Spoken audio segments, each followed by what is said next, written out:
In a small quiet town, there lived a young girl named Hafsa. She was known for her piety, her soft smile, and her beautiful recitation of the Quran. People respected her not only because she was a Hafiza, but also because she earned her living with her own hands. Hafsa spent her days sewing clothes for women in the neighborhood. Her fingers worked tirelessly, stitching delicate patterns while her lips whispered verses from the Quran. Neighbors often said, "May Allah bless her, she is a true example of modesty and hard work." Hafsa's mother had passed away years ago, and her father was old and sick. She was the only one who supported the family. Despite the hardship, she never complained. One evening, after completing a long day of sewing, Hafsa received a new order from a wealthy woman in town. The woman gave her a bundle of expensive fabric and some decorative lace to make a wedding dress. Hafsa promised to finish it in 2 weeks. She carefully placed the materials in her sewing basket and went home. That night, as she prayed, she felt a strange unease in her heart, but she dismissed it as tiredness. She didn't know that the test Allah had written for her had already begun. The next morning, Hafsa began working on the wedding dress. The fabric shimmered in the sunlight, its silky texture so fine that her hands almost hesitated to cut it.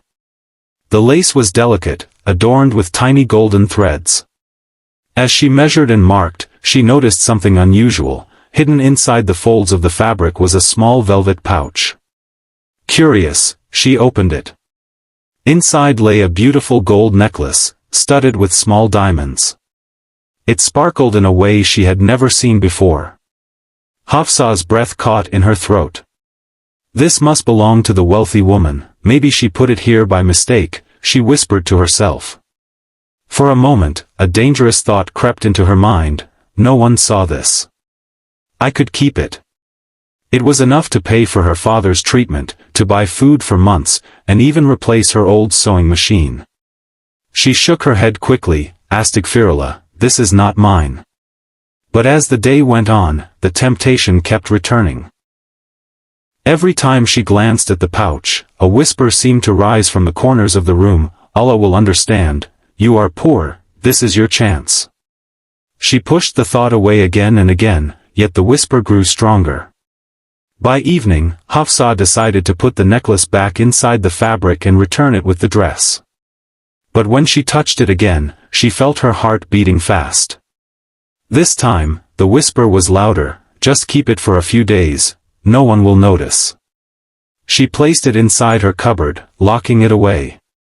That night, during Tahajjud prayer, Hafsa felt her tongue dry. The verses she usually recited with ease suddenly slipped from her memory. A strange heaviness fell on her heart, as if the sweetness of Quran had been taken away. She finished her prayer in tears, not knowing why she felt so far from Allah. She didn't realize that her small choice had already opened the door to something much darker. The next morning, Hafsa woke up later than usual. Her head felt heavy, as if she hadn't slept at all. When she went to perform far, her hands trembled so much that she could barely open the Quran. Strangely, the words on the page seemed blurry, even though her eyesight had always been perfect. As she began sewing again, the needle kept slipping from her hand. The thread tangled again and again, and every stitch she tried to make came out uneven. Hafsa had never made such mistakes before, she was known for her flawless work. She grew frustrated, muttering under her breath, but something inside whispered, maybe you should just give the necklace back. She ignored it. Around noon, she heard a knock at the door. It was a little boy from her street. His face was pale as he said, Appa, did you hear? That rich lady who gave you the wedding dress, she fainted yesterday and is in the hospital. Some say her expensive jewelry went missing. Hafsa's heart thudded. Could she be talking about the necklace? She quickly shook the thought away. Maybe it's just another piece, she told herself. But unease gnawed at her chest.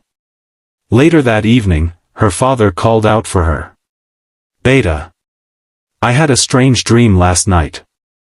I saw you standing in a dark place, holding something shiny, and a heavy chain wrapped around your hands. You kept calling for help, but your voice wouldn't come out. Hafsa froze. She didn't tell him about the necklace. Instead, she forced a smile and said, "It's nothing, Abba, just a dream." But that night, she too had a dream. She was sewing in her room when the thread turned into black snakes, slithering up her arms. In the corner, the gold necklace glowed, and a deep voice whispered, "Return what is not yours, before it's too late." She woke up sweating, clutching her chest. Outside, the wind howled against the windows, and for the first time in years, Hafsa felt afraid to be alone in her own home. The following days felt like a storm had settled over Hafsa's life. It started small. Her sewing machine stopped working, even though it was almost new. The repairman shook his head and said the motor had burnt out for no reason. Then, two of her biggest customers cancelled their orders, saying they no longer needed her work.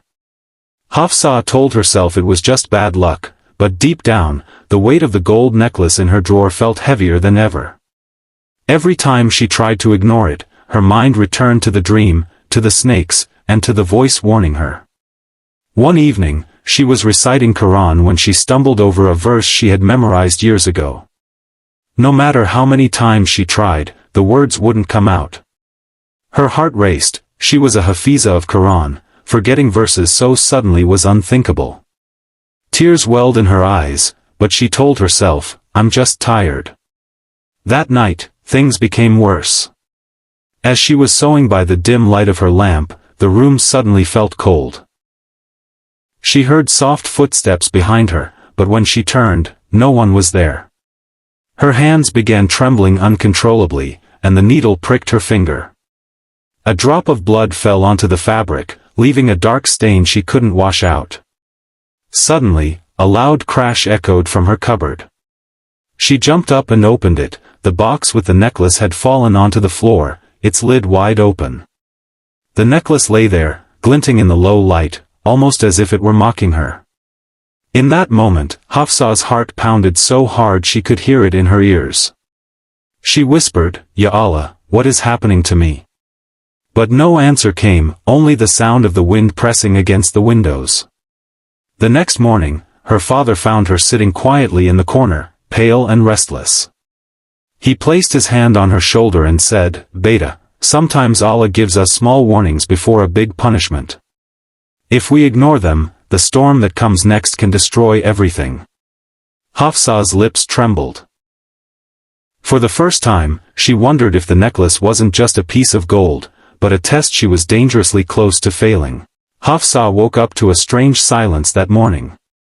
The usual chirping of birds outside her window was gone, replaced by the low rumble of clouds. A heavy gloom filled the sky, and the air felt thick, almost suffocating. She tried to distract herself by sewing, but her fingers felt stiff, and every stitch looked crooked. By midday, a sudden knock echoed through the house. Her father opened the door to find a woman standing there, drenched from the rain.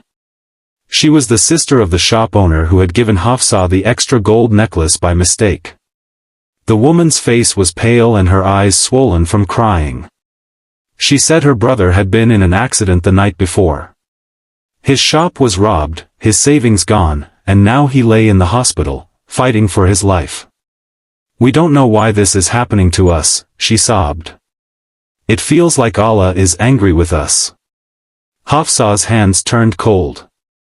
She wanted to say something, anything, but her throat tightened. Her mind screamed, "The necklace. You still have it." That night, the rain poured harder.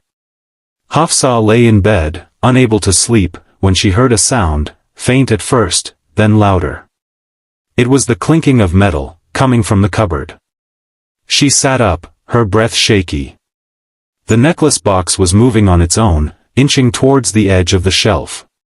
Then it fell, hitting the floor with a sound that echoed like a bell in the empty night. Her heart pounded as she picked it up. The gold felt unnaturally warm, almost burning her skin. She dropped it instantly, her breath coming fast.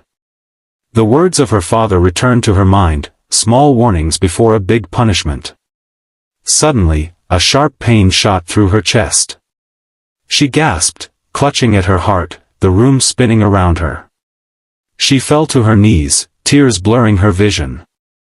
"Ya Allah, forgive me, please forgive me," she whispered, over and over. The storm outside roared louder, as if the heavens themselves were warning her that time was running out. But even as she begged for mercy, she felt the dark shadow of the final test creeping closer. By dawn, the storm had not stopped. The entire village was flooded, and people rushed to secure their homes. Hafsa's father went out to help neighbors, leaving her alone in the house. She sat near the cupboard, staring at the necklace, her mind trapped between fear and guilt. Suddenly, there was a loud knock at the door, 3 sharp bangs that echoed through the empty house. She opened it to see the shop owner's sister again, this time holding a small bag. Her eyes were swollen, but her voice was steady. "My brother, he's gone," she said, her voice breaking. "He passed away this morning." Hafsa froze. The woman continued, "Before he died, he kept repeating something, that Allah knows who took what wasn't theirs, and that they must return it, or they will answer for it on the day of judgment." Her eyes locked on Hafsa's face for a long, heavy moment before she left without another word. Hafsa closed the door, her chest tightening. She walked slowly to the cupboard, picked up the necklace, and held it in trembling hands. The gold didn't feel warm anymore, it felt unbearably heavy, as if carrying the weight of her sins. She wrapped herself in a shawl and stepped out into the rain, heading toward the shop. The streets were almost empty, except for the sound of water rushing through the drains.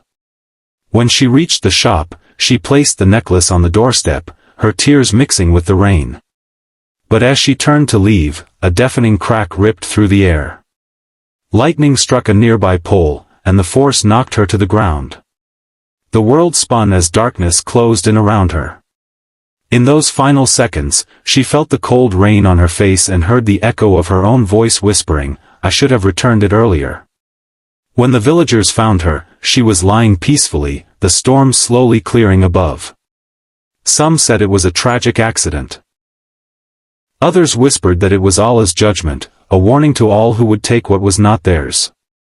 And from that day on, no one in the village forgot the story of Hafsa, the pious girl who knew the Quran by heart, but learned too late that piety without honesty cannot protect you from Allah's justice.